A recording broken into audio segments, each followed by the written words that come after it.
Romanticism মানে শুধু প্রেম নয়, বিপ্লবের প্রতি প্রেম, অতি রোমান্টিসিজম। কি বলেন, ভুল হচ্ছে না তো?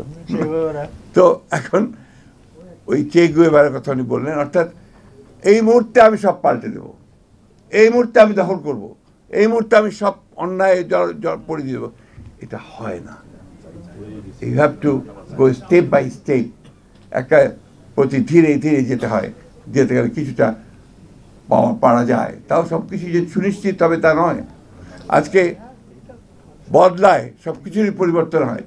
আজকে সোভিয়েত ইউনিয়নে বিপ্লব হয়েছে, সে বিপ্লব তখন সত্যিকার অর্থেই গোটা পৃথিবীর নির্যাতিত মানুষের সামনে সেটা একটা স্বপ্ন ছিল, যে সোভিয়েত ইউনিয়নের বিপ্লবের মধ্যে দিয়ে, লেনিনের কথার মধ্যে দিয়ে সেই যে বিপ্লব প্রতিষ্ঠিত হলো, সমস্ত জন্যে মানুষের ভাগ্য পবিত্র হবে, গরিব লোক অনেক ভালো থাকবে, এটাই ছিল ব্যাপারটা। কিন্তু দেখা কি গেল, কিছুদিন পরেই, বেশ কিছুদিন পরেই ওখানেও সেই সমস্যা তৈরি হলো, সোভিয়েত ইউনিয়ন ভেঙে গেল।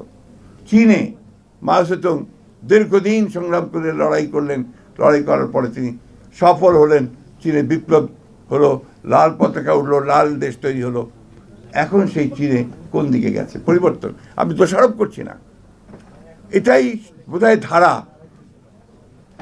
প্রয়োজনের সঙ্গে সঙ্গে, অর্থনীতি ভাষা তাই বলে, প্রয়োজনের সঙ্গে সঙ্গে তার ব্যবস্থা পাল্টায়, এবং সেটা পাল্টাতে হয়। আমাদের এখানে এখন যে অস্থিরতা বিরাজ করছে, এই অস্থিরতা থেকে যদি আমরা নিয়ন্ত্রণ করতে চাই, তাকে যদি কন্টেইন করতে চাই, আমাদেরকে ধৈর্য ধরে পা ফেলতে হবে। এমন কিছু আমরা করব না যেখানে আমরা আরও নৈরাজ্যের সৃষ্টি করে আরও বিপদ আমরা যেন ডেকে না আনি। এই বিষয়গুলো আমাদেরকে মনে রাখতে বলে মনে করি। এই সংস্কারের প্রস্তাবগুলো আসতে শুরু করেছে। আমার বিশ্বাস যে আমাদের প্রধান উপদেষ্টা তিনি খুব শীঘ্রই এই বিষয়গুলো ডাকবেন, একটা সমাধানের দিকে আসবেন, আলোচনা হবে, ঐক্যমতের ভিত্তিতে আমরা একটা জায়গায় গিয়ে পৌঁছাবো। নির্বাচনটার কথা এই জন্যই তাড়াতাড়ি বলি যে নির্বাচনটা হলে এই সমস্যাগুলো চলে যাবে। এখানে আপনার একটা নির্বাচিত সরকার, সে একটা পিপুলস ম্যান্ডেট নিয়ে বসবে। এরা তো এখন বসতে পারেনি, ওদের মধ্যে সেই যে কনফিডেন্স, সেই কনফিডেন্সটা নাই।